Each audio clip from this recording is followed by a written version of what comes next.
이제 세계전장은 무인기가 지배한다는 군전문가들의 의견이 지배적입니다. 비용도 기존 유인 탑승기보다 3분의 1로 줄일 수 있고 무엇보다도 인명피해가 없기 때문에 작전 수행 시 더욱 공격적인 작전을 펼칠 수 있다는 것이 큰 장점입니다. 또한 주변 국가의 제약 조건이 없기 때문에 한국이 마음만 먹으면 독자 개발을 할 수 있고 웬만한 기술뿐만 아니라 세계에서 탐을 낼 만한 기술들도 보유하고 있는 상황입니다. 하지만 한국은 제대로 된 무인기가 아직 없는데요. 무인기는 이미 세계전장의 핵심 전략으로 자리매김하고 있는 가운데 한국은 그와는 다른 행보를 보였다는 것이 눈길을 끌고 있습니다. 무인기는 전자장비를 기반으로 하는 주요 센서와 기초 항공 기술을 보유만 해도 개발이 가능합니다. 반면 현재 세계가 앞다투어 개발에 열을 올리고 있는 스텔스 무인기는 이보다는 더 첨단의 기술이 들어갑니다. 현재는 무인 스텔스 항공기도 개발을 하고 있는 상황입니다. 하지만 한국은 현재까지 제대로 된 무인기는 없는 상황입니다. 무인기를 개발하지 못한 이유가 참으로 어이없는 일로 인해서 늦어졌는데요. 이런 불행한 일로 한국은 이미 다른 나라들과 많은 격차가 벌어진 상태입니다. 매번 열리는 국정감사 시즌이면 무조건 군을 헐뜯고 보는 국회의원들의 자료가 쏟아지는데요. 차세대 군단급 정찰기도 예외는 아니었습니다. 국방위원회 소속의 국회의원이 방송을 통해 차세대 군단급 무인정찰기가 북한의 대공무기 사정권에 들어가 무용지물이라고 비판했던 일화가 있습니다. 감사원 감사 자료에 따르면 무인기의 비행고도가 북한의 57mm 고사포의 사정권에 들어가기 때문에 요격된다는 것이었습니다. 현재 한국이 개발 막바지에 이른 차세대 무인정찰기는 기존 군단급에서 사용하는 송골매보다 탐지 능력과 비행고도, 비행시간이 2배 이상의 성능을 갖고 있습니다. 그럼에도 북한 고사포 사정권 안에 들어간다는 이유였습니다.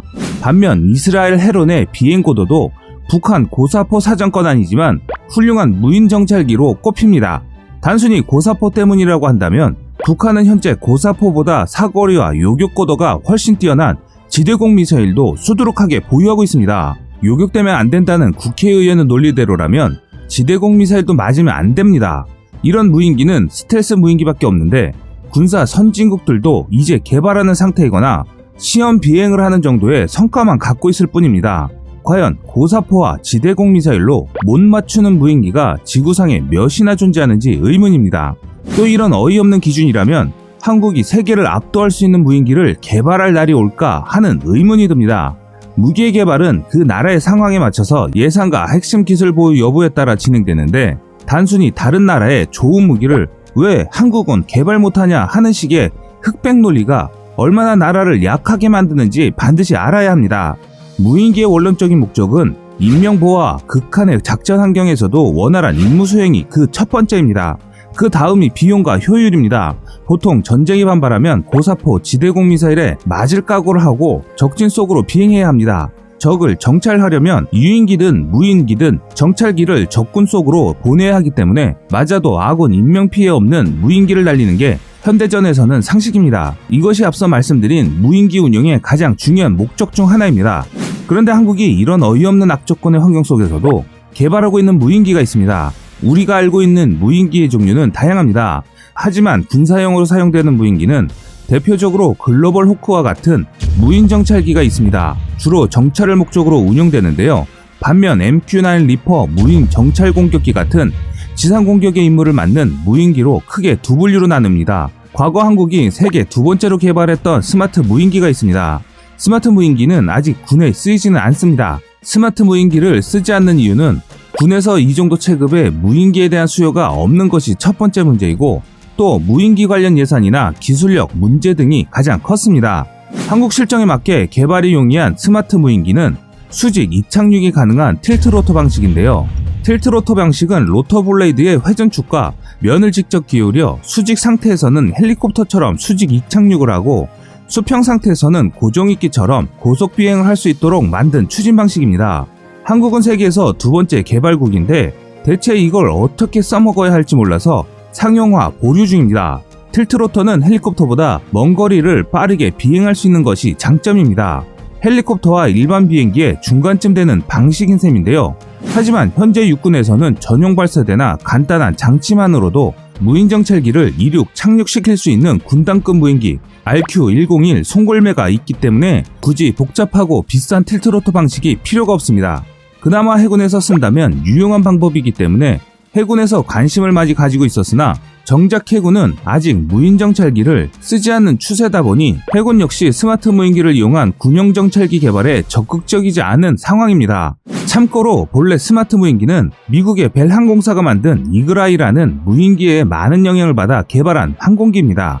이 이글아이도 미국의 해양경비대 정찰 무인기로 쓸 예정이었으나 예산 등의 문제로 2000년대 초반에 개발이 중단되어 버렸습니다. 물론 우리나라의 스마트 무인기는 당장 군이나 민간에서 쓰이는 곳이 없다고 해도 우리나라의 부족한 항공우주 기술을 끌어올리는데 큰 역할을 한 것이기에 연구 및 실험용 항공기라는 의미만 해도 큽니다. 또 다른 방식의 무인기도 있는데요. 국방과학연구소는 이스라엘 무인 정찰기 헤론급의 중고도 무인 정찰기를 개발하고 있습니다. 작전 시간이 24시간이고 비행고도도 10km 이상으로 알려져 있습니다. 또한 첨단 관측 센서를 장착하고 있어서 군단 이상 부대에 배치하겠다는 목표를 세웠습니다. 차세대 군단급 무인 정찰기 사업은 시제기는 이미 다 만들었고 시험평가를 통해 성능을 따져보면 양산할 수 있는데 2017년 6월부터 사업이 중단됐습니다. 방위사업감독관실의 감독, 감사원의 감사를 받느라 세월을 보냈고 현재는 국방연구원으로부터 사업 타당성 검토를 다시 받고 있습니다. 개발할 시간도 모자랄 판에 감사와 감독받느라 2년 이상을 허송세월했습니다. 차세대 군단급 무인 정찰기는 시험평가를 거쳐 전력화 여부를 평가 후에 진행되고 있는 사업입니다. 현재 한국의 무인 정찰기는 개발 중인 미완성의 무기체계입니다. 늘 그렇지만 처음 개발해보는 전인미답의 도전입니다. 첫 술에 배부를 수 없는데도 첫 술조차 못 드는 상황입니다. 현실과 수준에 맞게 개발하고 기술을 더 배워서 순차적으로 좀 더 나은 무기체계를 내놓자는 진화적 개발 방식에 적용 없이는 항공무기는 고사한다는 주장이 수년 전부터 학계를 중심으로 폭발적으로 제기됐습니다. 문제의 발단은 지난 2016년 7월로 거슬러 올라갑니다. 차세대 군단급 무인기 시제기 한 대가 시험 비행 도중 추락했습니다. 항공기의 속도, 방향, 그리고 바람을 계측하는 테스트붐이라는 장비를 연구원들이 실수로 잘못 장착하는 탓에 생긴 사고였습니다. 기체 가격은 67억 원, 방사청에 파견된 감사원 감사관과 검사들의 조직인 방위사업감독관실의 처분은 관련 연구원 5명에게 균등하게 손해배상 청구하라였습니다. 연구원 1인당 14억 4천만 원씩 물어내라는 겁니다. ADD는 무기 개발 중 사고에 대한 금전적 책임을 연구원에게 떠넘기면 연구원들은 몸살이느라 무기 개발 못한다며 이의를 제기했습니다.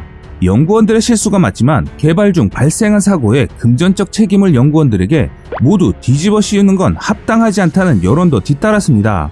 연구원들에게 13억 4천만 원씩 배상액을 물리는 처분은 재작년 철회됐지만 곧바로 방위사업감독관실의 감독이 진행됐습니다.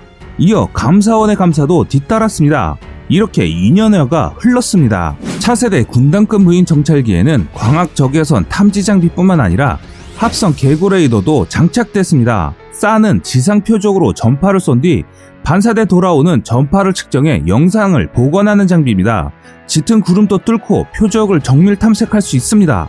보고도 무인 정찰기 글로벌 호크가 정찰 위성급이라고 불리는 이유도 쌀와 EO-IR 성능에 있습니다. 차세대 군단급 무인 정찰기는 또 통신 위성이 가능합니다. 적의 공격 등으로 지상 기반 일반 통신이 마비되었을 때는 위성 통신을 통해 명령을 받고 작전을 수행할 수 있습니다. 이 기능은 이스라엘의 헤론에도 없는 기능입니다. 일단 현재 개발한 헤론급 차세대 군단급 무인 정찰기를 띄운 뒤 추가적으로 기술을 축적해서 비행고도, 비행시간을 향상시키면 됩니다. 이것이 진화적 개발입니다. 기술적, 금전적 미천도 모자란데 처음부터 완벽한 무기를 만들면 좋긴 하지만 그것은 현실에서 불가능한 것입니다.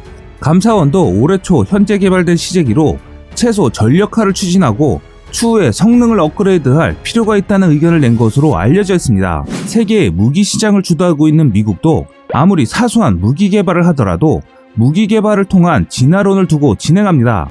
한 번에 원하는 무기 개발의 완성론은 세상에 존재하지 않습니다. 물론 예산과 시간을 효율적으로 줄이는 것은 매우 중요합니다.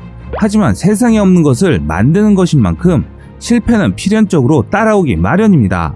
항공무기 개발을 반대하는 사람들 중에 무기 개발의 완성론적인 시각으로만 본다면 다른 나라의 최신의 무기만 구입해야 할 것입니다. 하지만 그것이 과연 우리나라를 지키는 것일까요? 당장 필요한 군사무기는 구입하면서 한국이 자체적으로 독자 개발 무기를 효과적으로 운영해서 궁극적으로는 한국에서는 한국이 개발한 무기들로 우리 영토를 지키는 것이 진정한 자주국방으로 가는 첫걸음이라고 생각합니다. 지금까지 세상의 모든 이야기거리를 얘기하는 꺼리투브였습니다. 시청해주셔서 감사합니다.